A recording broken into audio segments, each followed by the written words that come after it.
is Paul Hellyer, and I am a former Minister of National Defence for Canada.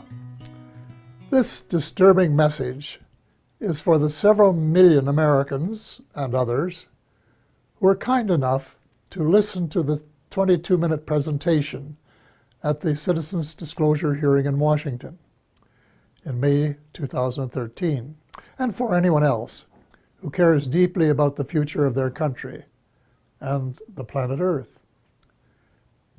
The U.S. is in grave danger. Strangely, the peril is not from foreign enemies, but from enemies within. So I beg you to listen to a summary of the major problems, followed by some suggestions as to how the U.S. might be recaptured by loyal Americans, to the enormous relief of friends who have been watching helplessly from the sidelines. The stakes couldn't be higher. So I spent the 15 months following the Washington hearing feverishly writing a new book, incorporating what I think every American has the right to know and must know to end the incredible naivety observed at the citizens' hearing. The name of the book is The Money Mafia, A World in Crisis. Most of my friends, both American and Canadian, tend to agree that the world is in a state of crisis. But very few are aware that the problems are not natural phenomena. They have been engineered by a very tiny elite group of rich, ruthless, and power-hungry people who have been deliberately keeping the majority of decent, hard-working taxpayers totally in the dark. The iron veil of secrecy is now nearing the end of its 7th decade. When World War II ended, little attention was given to Operation Paperclip, under which hundreds of Nazi scientists were brought to the U.S., given new identities, and then appointed to important jobs in the military and elsewhere. Some of them would have been aware of UFOs and the ET presence from their experience in working with them in the 1930s. The American military began to take the subject more seriously after retrieving one of the vehicles that crashed near Roswell, New Mexico, on July 4th, 1947, and decided to back-engineer its technology, which was light years more advanced than anything that we had known. On Tuesday, July the 8th, 1947, at 11 a.m. Mountain Time, Roswell Airfield Commanding Officer Colonel William Blanchard announced in a press release the recovery of a flying disc. That was the truth. Later that same day, at approximately 4:30 p.m. Central Time, Brigadier General Roger Ramey, commander of the 8th Air Force and Blanchard's supervising officer, presented to the press an alternative story. He claimed the Army had recovered a Rowan target device suspended by a neoprene balloon. That was a lie. In fact, it was the cornerstone lie of what was to become a cult of lying and disinformation that is still United States policy today, 68 years later.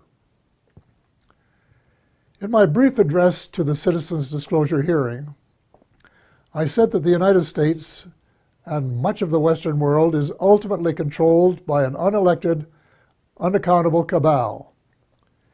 Its apex is the banking and financial cartel, followed by the oil cartel, the CEOs of the largest and most powerful transnational corporations, major intelligence agencies, including the CIA, the FBI, and the NSA, and a major slice of the U.S. military.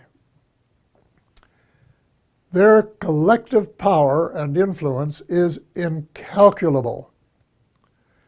And it is their plan for the U.S. and the rest of us that is so alarming. Their plan is an empire greater in size and power than any empire before it, They call this the New World Order, which, ironically, is the same name Hitler used for the smaller empire he imagined. One sure thing, the New World Order will end all pretense of government of, by, and for the people. It will be a dictatorship of, by, and for a small minority of the rich and privileged elite. Much of its power lies in the privately owned banking system. Why monarchs and politicians allowed a private cartel to become the monopoly supplier of new money, we will never know. But this power is almost absolute and can determine the fate of nations and their people. A system where nearly all money is created as debt, and debt that has to be repaid with interest, but where no one creates any money with which to pay the interest, is a dead end that leaves debtors with no alternative but to borrow the money to pay the interest and go deeper and deeper into debt. It's so wildly absurd that a grade 10 student would only need a few minutes to recognize it as one giant Ponzi scheme. Banks can invest $5 million and leverage it to create $100 million in loans that have to be repaid with interest.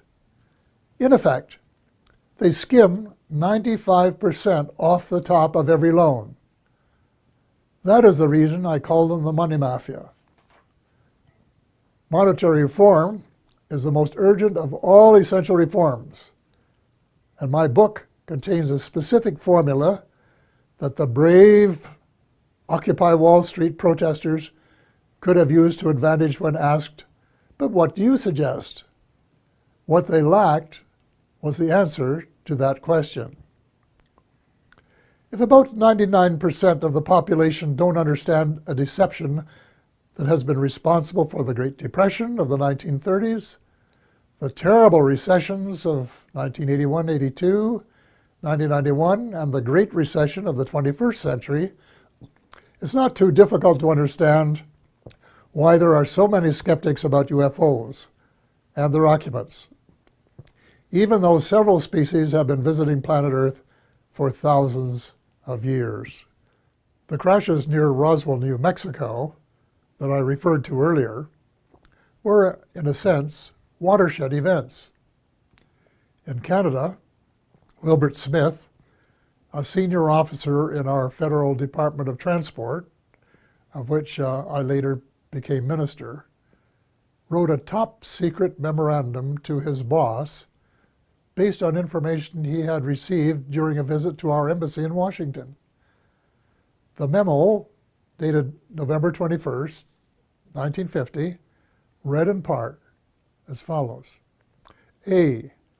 The matter is the most highly classified subject in the United States, rating higher even than the H-bomb.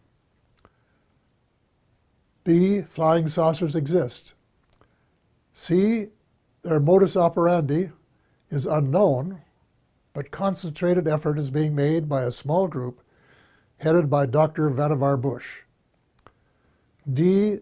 The entire matter is considered by the United States authorities to be of tremendous significance.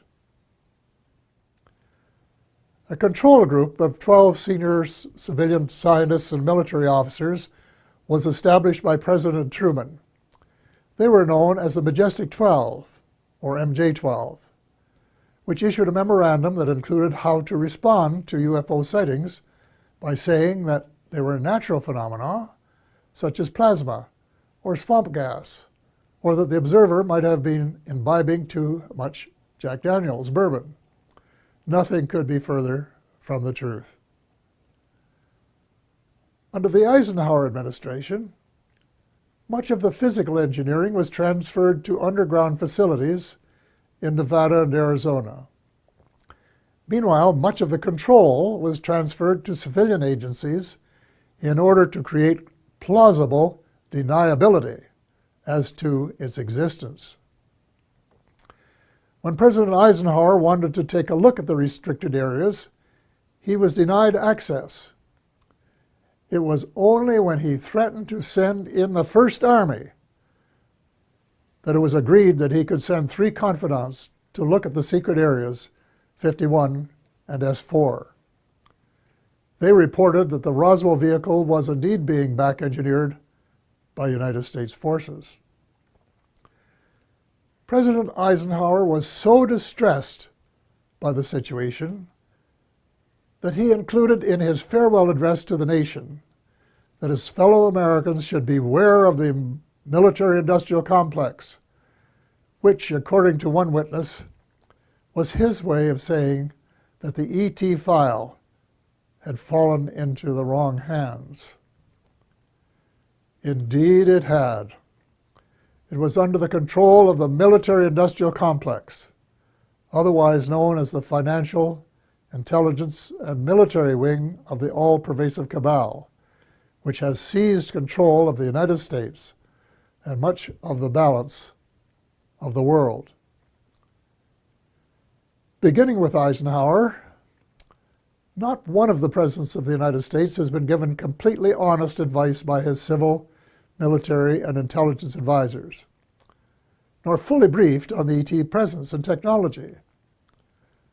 The military-industrial complex adopted a strategy of perpetual warfare to enhance its own power and profit.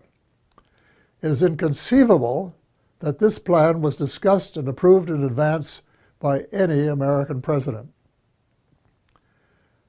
Wernher von Braun, the German rocket scientist who came to the U.S. at the end of World War II, told my friend Dr. Carol Rosen, who worked with him, that they, the military-industrial complex, in order to maintain perpetual war, had to have an enemy. First, it will be the communists, he said. Then it will be the terrorists. And finally, it will be the ETs. So far, the plan has been unfolding exactly as forecast. The cabal, sometimes referred to as the shadow government, has been in control. When Sarah McClendon, veteran White House reporter, asked President Bill Clinton why he didn't do something about UFO disclosure, Clinton replied, and I quote, "Sarah, there's a government inside the government, and I don't control it." End of quote. Imagine the President of the United States and Commander-in-Chief of the Armed Forces isn't cleared to know what his troops are doing. Well, with the end of the Cold War, the Pentagon wrote a new defense plan, popularly known as a project for the new American century. It was very far-reaching and involved conquest of much of the world by financial or military means, whichever was easiest. The document, which very few people were aware of, admitted that it was so far-reaching that it might be too much for Americans to swallow in the absence of some catastrophic and catalyzing event like a new Pearl Harbor. Well, Lady Luck appeared to be on their side in the form of September the 11th, 2001. Amateur foreign pilots trained in the U.S. allegedly hijacked planes and flew them into the sides of the World Trade Towers 1 and 2, and then into the Pentagon. Later in the day, the buildings collapsed. President Bush declared war on the terrorists and invoked the provisions in the North Atlantic Treaty, under which an attack on any one country is considered to be an attack on all. The reaction was unprecedented since the outbreak of World War II and the later attack on Pearl Harbor. The English-speaking world, in particular, was incensed, and a high percentage of Americans were prepared to nuke the perpetrators. Defense Secretary Donald Rumsfeld soon announced that, quote, "that means war against Iraq," end of quote, even though there was absolutely no evidence of Iraqi complicity, none whatsoever.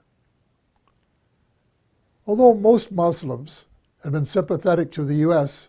in the immediate aftermath of 9/11, as soon as the bombs started dropping on Baghdad, moderate Muslims by the thousand were so outraged and overcome by hate that they opted for a terrorist response.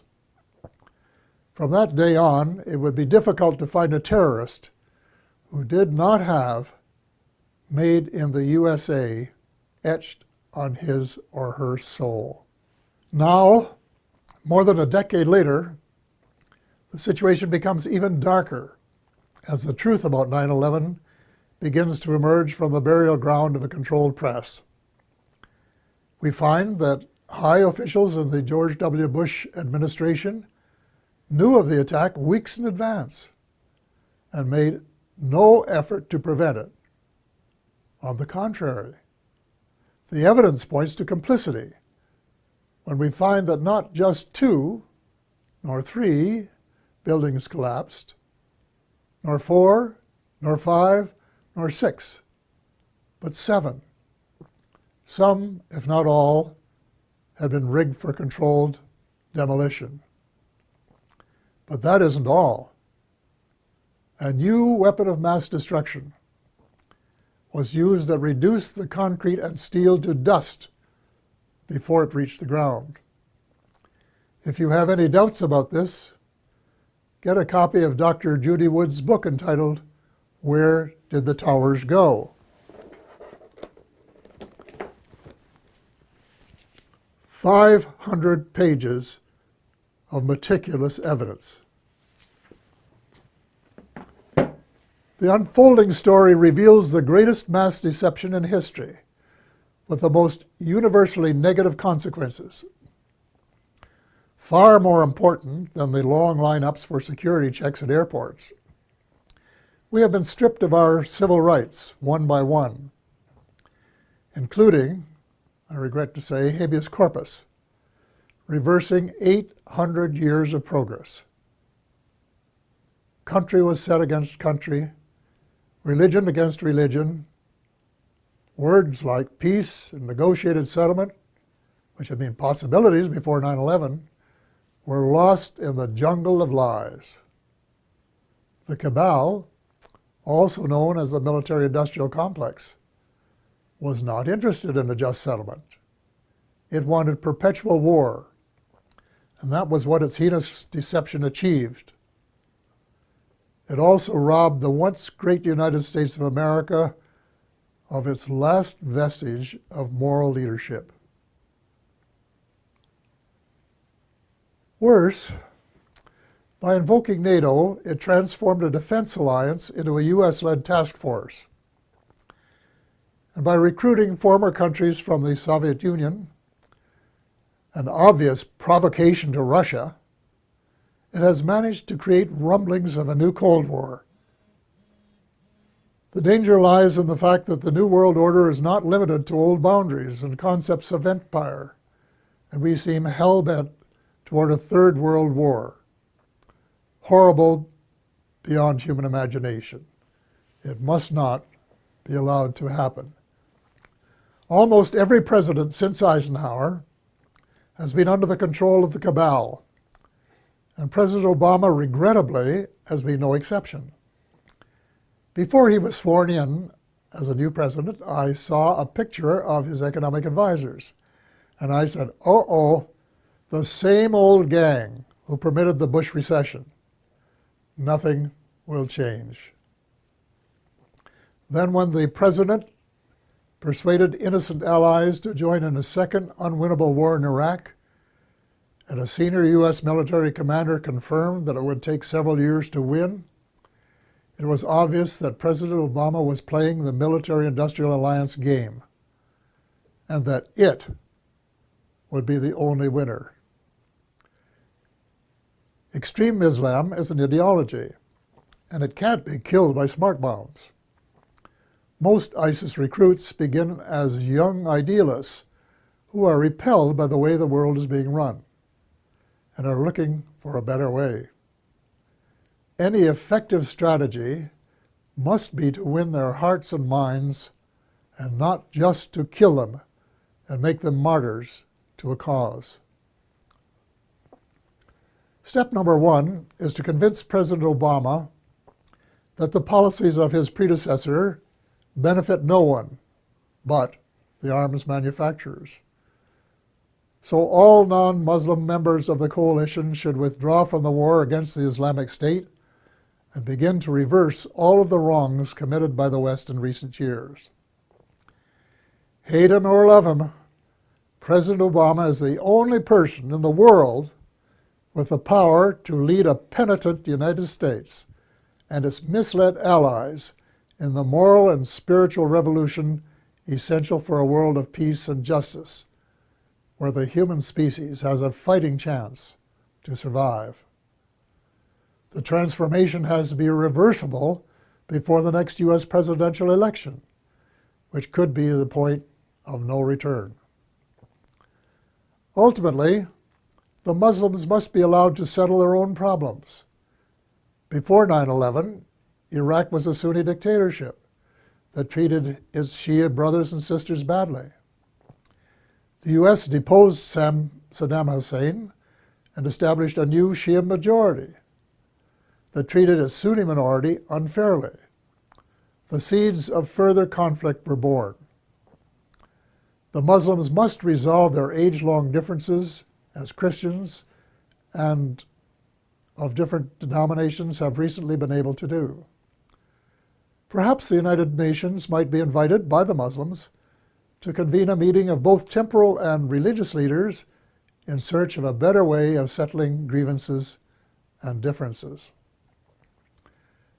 Meanwhile, it's time that all the Abrahamic religions, Christianity, Judaism, and Islam, kissed and made up. I was in my 80s before I knew that Allah was my God. My guess is that the majority of Christians are equally ill-informed. And the Israelites should start treating Palestinians as the blood brothers that they really are, instead of as inferior beings. It is wise to remember that the original covenant with the Creator applied to all of Abraham's children, and not just to the favored few.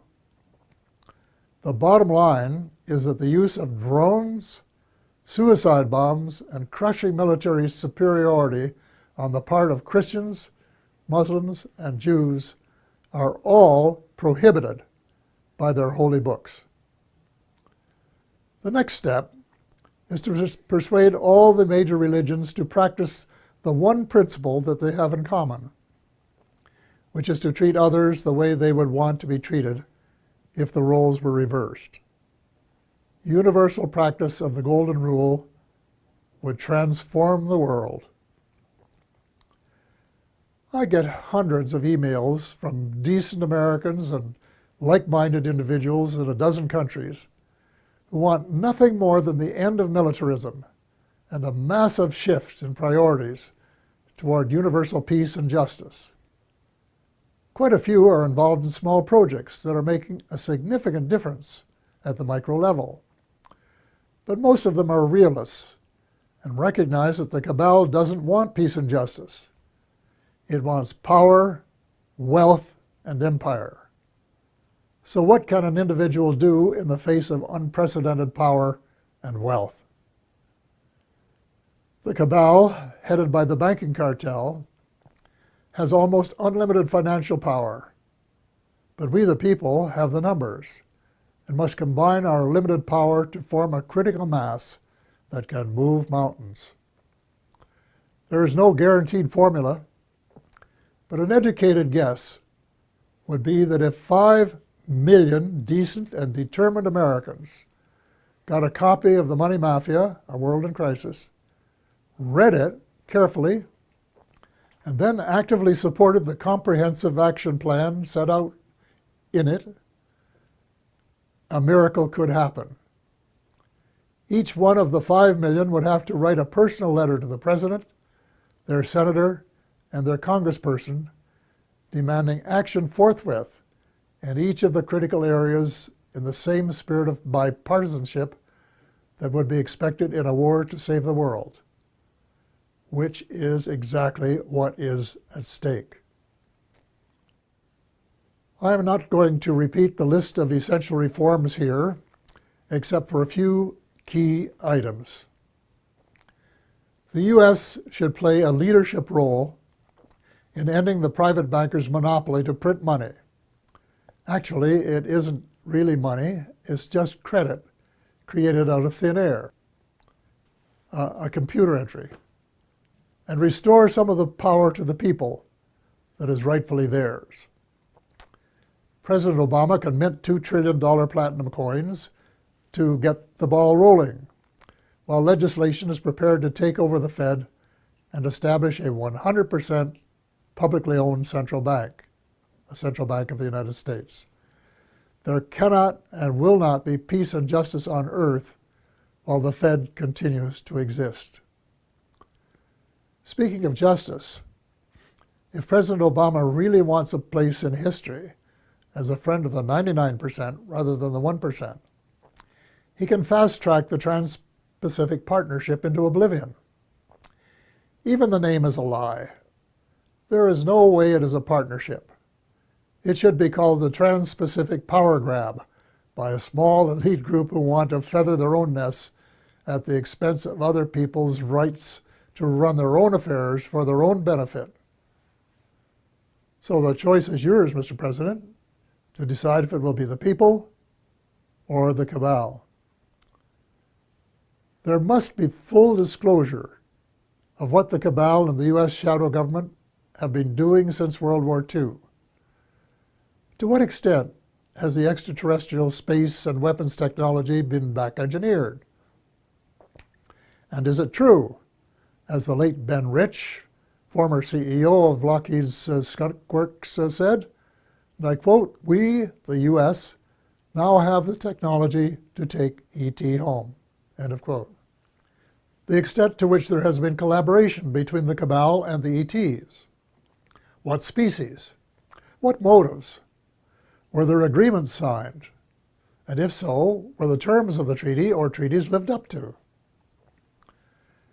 To hear the truth emerge after so many years of continual lies and darkness will require either that the National Security Act of 1947 be rescinded or suspended, with a general amnesty so that decent Americans can tell the truth without fear of retribution.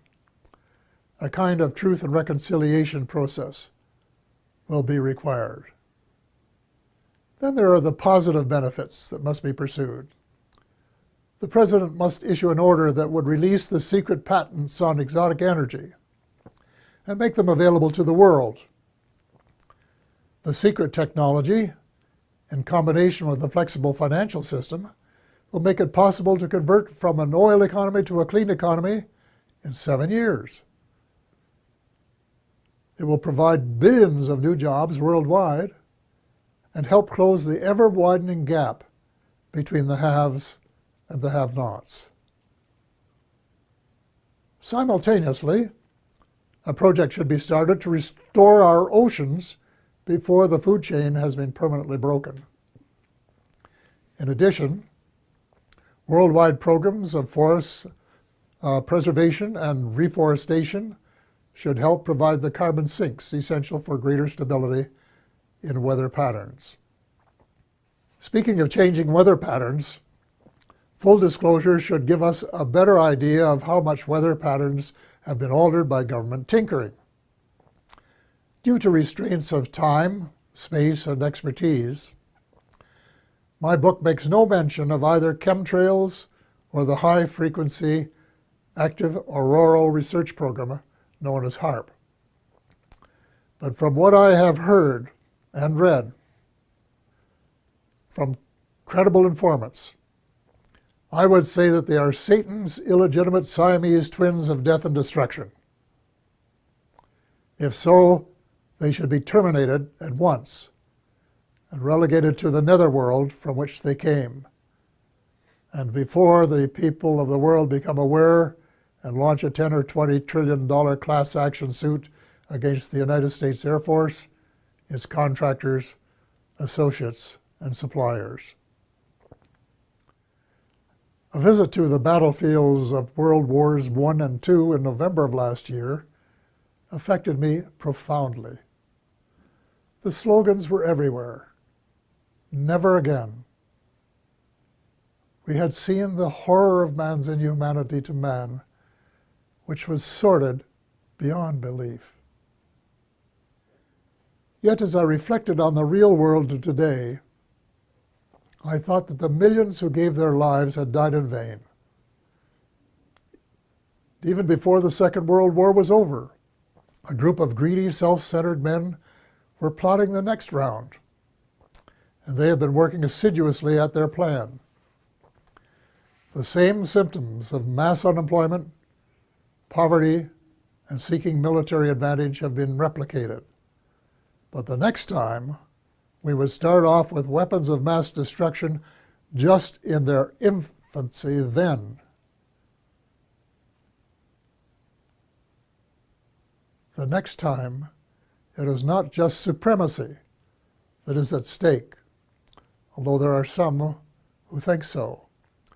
It is the survival of the human species that is at stake. God will not be mocked. We have been given the choice of making our planet uninhabitable, as we have been told some other species have done, or we can move in the opposite direction of peace, love, justice, and cooperation for the betterment of all, rich and poor alike. We have been given a few months, not years, to change course before it is too late. The choice is ours. We are the ones who are destined to write our own history.